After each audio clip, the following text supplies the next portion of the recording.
everybody, it's Chris at Dean's Creek Wrench. Well, 15 hours on the tractor. It's time to do a little bit of service on it. When I bought the tractor, I had the guys I bought it from change out the oil, and it was right at 1,000 hours when I bought it. And so it's got 1,015 on it now.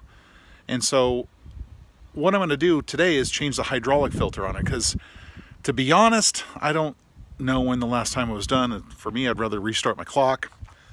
And whoever had the tractor before me, they did a really good job. I don't know if you can see it up there on the fuel filter. It's right there. Someone wrote 855 hours. Now the service on this calls for a fuel filter every 500 hours. So what I'm going to do is oil and hydraulic fluid every 250, so it'll be at 1250, and I'll just change it out with everything else. That'll be a full service. But every 10 hours, you're supposed to grease up the loader, and there's a couple points on the tractor as well. And a gentleman that made a 43-minute video with his 2013, let's drop the box, 5055E, outstanding video. I think it's Main Auto LLC. Outstanding video on where all the grease fittings are. And watch that video. It was just great, and it just completely is in tune with the John Deere service manual that I downloaded. So anyway, you have 6 Zerk fittings, 6 grease points on the loader, so that's, you know, total 12 each side. I will write 1,000 hours on that oil filter. I love when people write on the side of the filter when it was changed.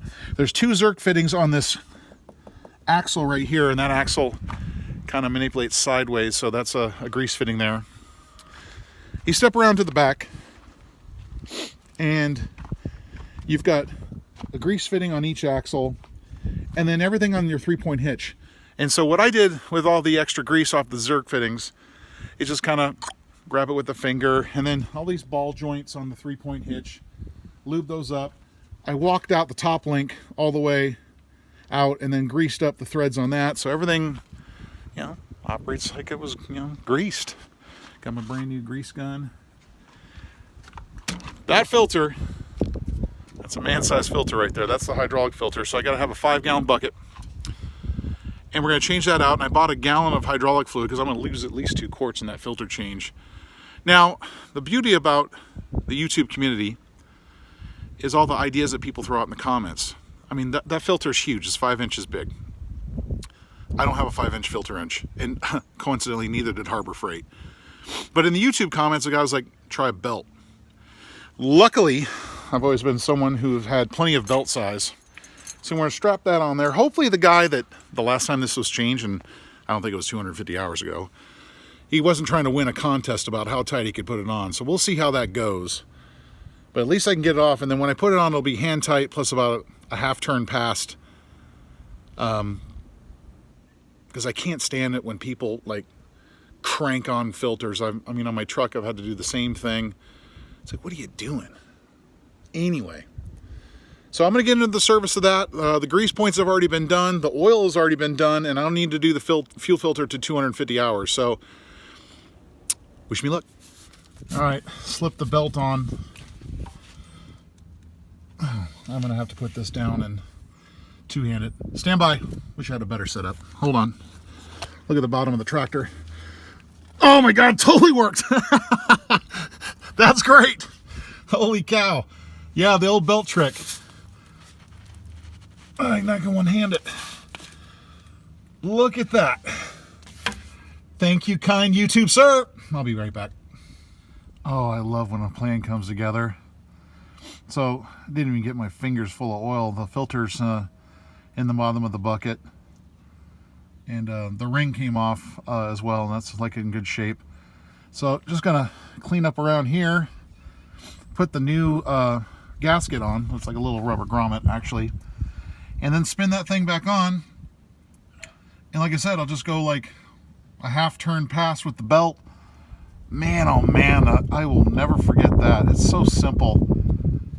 48 years old, and I was that old when I learned that today. So yeah, I'm gonna let this drain out a little bit. I'll put new oil around the ring there, put the ring on, screw the filter on, and throw a little oil in the tank and start it up and check the levels, and we'll be good. All right, housing all cleaned up. Not that it was dirty, but just check it. Greased up the O-ring, so it's got a little fluid on there. And then I'm gonna screw the filter back on.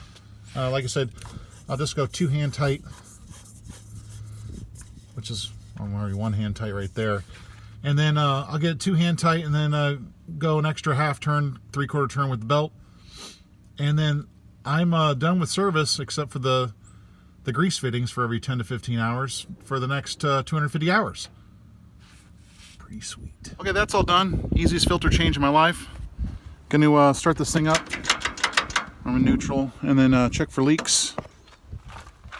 Stand back a little bit. Neutral.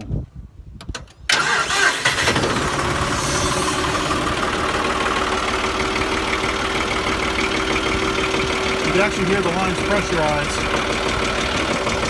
So that oil got into that filter pretty quick. You know, normally